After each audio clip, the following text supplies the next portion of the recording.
Hi, welcome in this new video. Today I will show you how to replace the printhead on an HP OfficeJet Pro 6810, 6820 and 6830.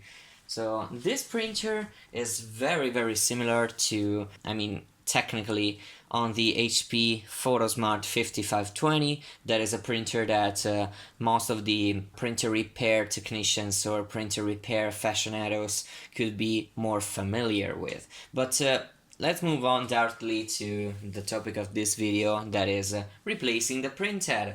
I just want to tell you one more thing before starting, and that is that you should replace the printhead only if it's damaged, definitely damaged. So if after some cleaning attempts and manual cleaning attempts the printing problem does not get fixed, or only if the printer gives you on the display the problem that the printhead is not recognized. So in any other case, like you need to clean the printhead or any other thing, don't follow this video and follow another video that will be uploaded shortly from the date of release of this video.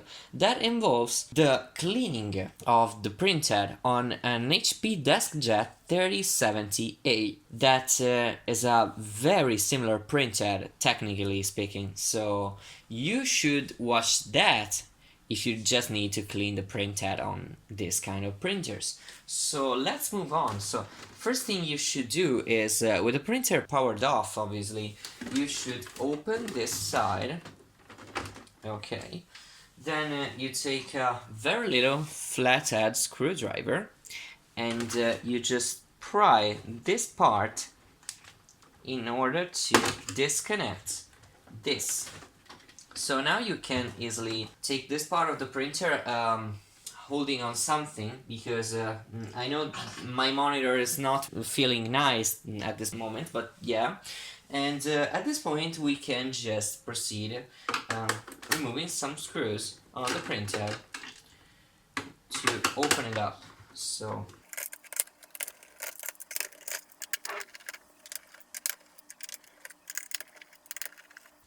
by the way, all the screws are Torx T10, so you need a Torx T10 screwdriver in order to repair this printer. So now we can easily remove all this part, but pay attention because there's a flat cable that connects. I'm sorry, my recording got interrupted, but I was just saying that you need to disconnect this flat cable that connects to the front panel and LCD. So at this point, this is everything we have to work on. So you need to rotate this black gear this way until it locks down. Okay, now we can move the carriage and give this a little twist in order to unlock that part. So at this point we need to remove all the cartridges inside of the printer, like so, and then we can proceed to the printhead removal. One thing I can suggest you also is that working this way is not very great for you, and you should work in a way that you are comfortable, not the printer is comfortable, so not necessary. So you can just unplug this flat cable if you want, and also unplug this connector, then get this wire out in this way. And then we can just remove the whole scanner unit. You can do this, and it's pretty much very recommended, because now we can just rotate the printer this way, and we have a nice working area on the printhead itself. So that is very nice. At this point you should be very careful, because here this is one thing that can be wrong and can happen. So you should just disconnect these two springs, but they are pretty strong, so you just need to work on this and avoid just getting your screwdriver in your eyes, or you should just be careful, because if these springs just get damaged or you hurt yourself, that is definitely not a good situation. So just pay attention to what you do. So at this point we should just be able to get the printhead out. But yeah, I think this could be pretty much in the way, so we just disconnect this. So you just pull it gently and take it at one side. Pay attention not to scratch it or damage it in any way, because it is responsible for letting the printer know where the carriage is, so it's very important.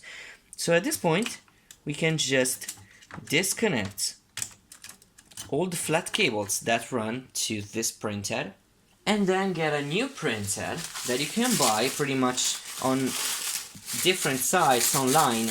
One is AliExpress or eBay or many other places. They should definitely have some refurbished printheads for this printer. This is one I got from AliExpress, so I will just test this printhead out, and maybe I will be able to tell you if this is good or not. So this is even a test for me, because I have never bought from this seller, and so I don't know what to expect. So let's get everything in place.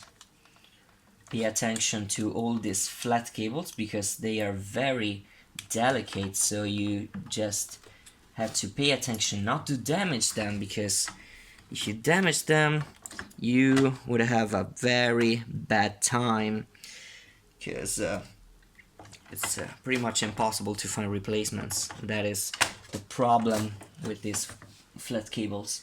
Okay, everything seems to be connected really just fine and in place, so we can just connect our springs back. So just take this and attach them this way.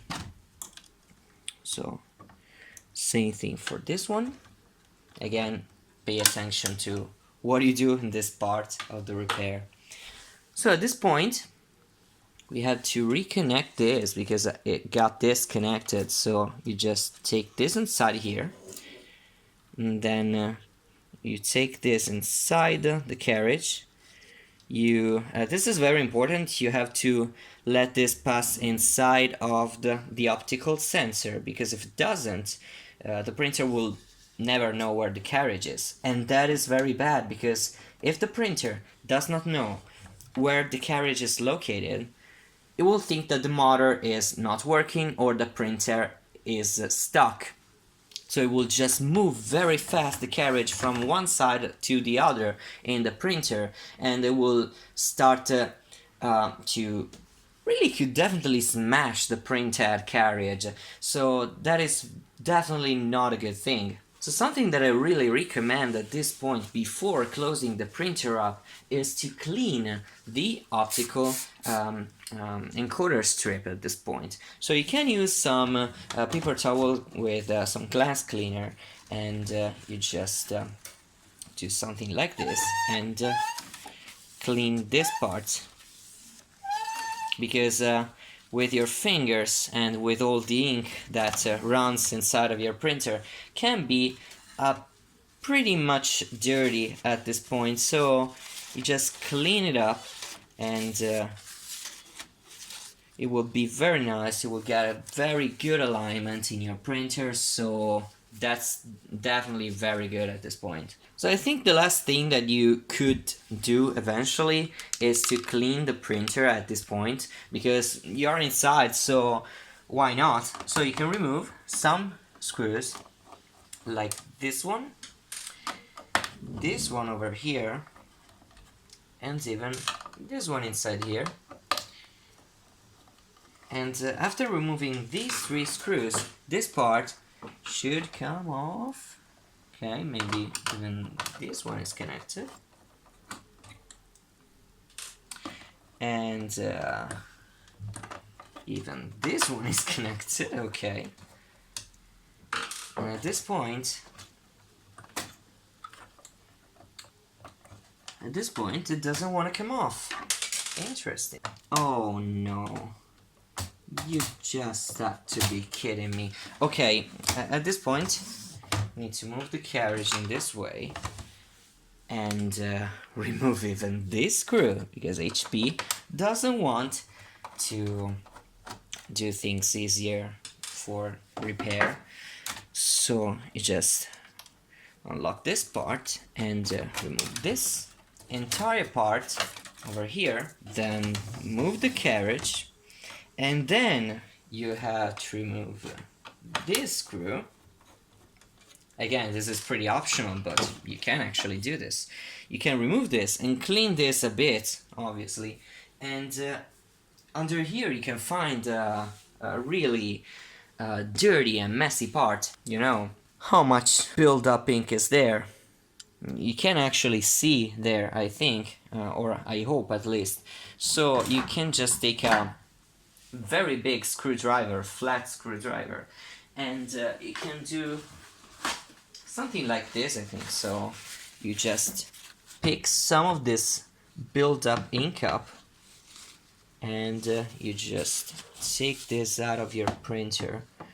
This will definitely get a better and longer life to your printer, because yeah, this is something that is really bad about some HP printers, is that they don't contain a good amount of absorbing material for this ink. So the problem is that when you will eventually move the printer or shift the printer, this ink could just come off, and that is really bad, because you don't want this ink to come off and just get inside of your other parts of your printer that should just not have this ink inside.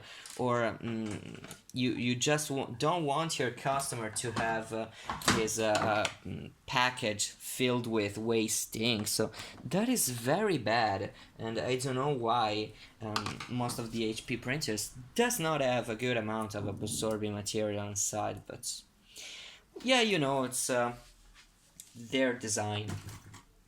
So now you just move this part back and take this back on here. Okay, so now you take one screw and you take this screw on here, and with the grounding wire connected to it. So this black wire here is generally for safety and grounding, so yeah, at this point you just need to reconnect all the screws you removed it to clean a bit that area. So just need to get everything connected again. Okay, so at this point we need to rotate back the printer and close it, and hopefully it will then work. So one very important thing that I didn't tell you at this point is that you need to buy some new cartridges. This is very important, because one thing that happens when you just replace your printhead is that the printer will have to run several cleaning cycles and a very long printer preparation, and that could definitely empty your cartridges, and your cartridges could not have enough ink to complete that printer preparation. And at that point your new printhead that you just installed will eventually burn out. So that is very bad, and you just have to avoid that. So let's connect the scanner flat cable. Everything's in place. Okay, so now we can close this back. So remember to connect this flat cable over here, because you know, without this flat cable you will not be able to get any response from your printer at all. So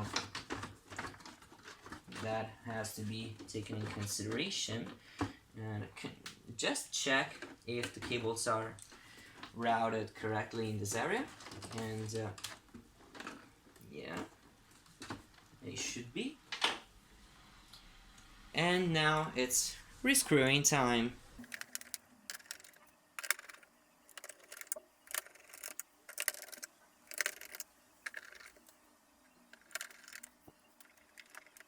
Okay, so now you just need to reconnect this part, and you can now just close the printer, sorry, and get this power on. Okay, let's power it on. So I have bought a set of very high quality compatible cartridges for this, and they should be fine. So let's see at this point if the printer recognized the printhead and everything. Cartridges are missing, that's fine. Okay, seems everything is fine. So let's get those cartridges inside here.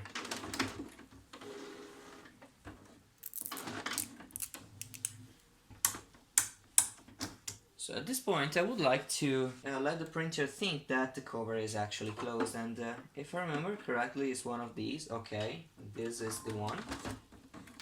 Okay. Alignment is recommended, but we will do it later. Let's see if everything works. Cartridges are not OEM, that's fine.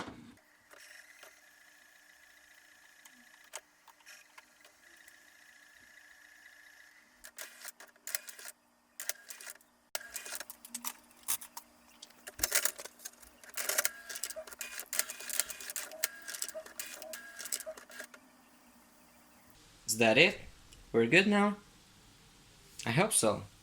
So let's do configuration and maintenance, no, reports and print quality report. That is basically a nozzle check and alignment check and all these things. And that seems pretty good. Let's see. That is great. Oh god, okay. So you can see that actually the printing quality is perfect. We just need to fix a bit of the alignment in this part, but everything is pretty much great. So this was a correct and successful printer repair. We replaced the printhead and now everything is fine. We just need to do some maintenance and printer alignment. Yeah, this is not the topic of this video, so thank you for watching, and hope it has been useful for you, and see you in a new video. If you're interested in printer repair and everything concerning printers, you can consider subscribing, hit the like button if you liked it, and just share it if you know someone who needs this type of repair. So thank you and see you soon.